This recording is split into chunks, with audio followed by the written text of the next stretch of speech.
জন্য সবাই বসবাস করে ভারতের সকলের খাদ্য তার যে যার অভ্যাস মতন খাদ্য ভোগ করবে। বাংলার বাইরে বাঙালির ওপর যে অত্যাচার হয়েছে সেই অত্যাচারের বিরুদ্ধে যে প্রতিবাদ আজ থেকে শুরু হবে। আমরা মাননীয় সাংসদ অভিষেক ব্যানার্জি সর্বরেন্দ্র সবার সম্পাদক অভিষেক ব্যানার্জির সঙ্গে আমরা থাকবো, যুবশ্রীর সঙ্গে আমরা থাকবো, কন্যাশ্রীর সঙ্গে আমরা থাকবো, আমরা খাদ্যসাথীর সঙ্গে থাকবো, আমরা সবজি সাথীর সঙ্গে থাকবো, আমরা আমাদের প্রাণ অভিষেক ব্যানার্জির সঙ্গে থাকবো। এই কথা জন্য সবাই বসবাস করে ভারতের সকলের খাদ্য তার যে যার অভ্যাস মতন খাদ্য ভোগ করবে।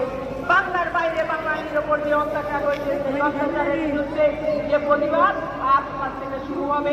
আমরা মাননীয় সাংসদ অভিষেক ব্যানার্জি সর্বরেন্দ্র সবার সম্পাদক অভিষেক ব্যানার্জির সঙ্গে আমরা থাকবো, যুবশ্রীর সঙ্গে আমরা থাকবো, কন্যাশ্রীর সঙ্গে আমরা থাকবো, আমরা খাদ্যসাথীর সঙ্গে থাকবো, আমরা সবজি সাথীর সঙ্গে থাকবো, আমরা আমাদের প্রাণ অভিষেক ব্যানার্জির সঙ্গে থাকবো। এই কথা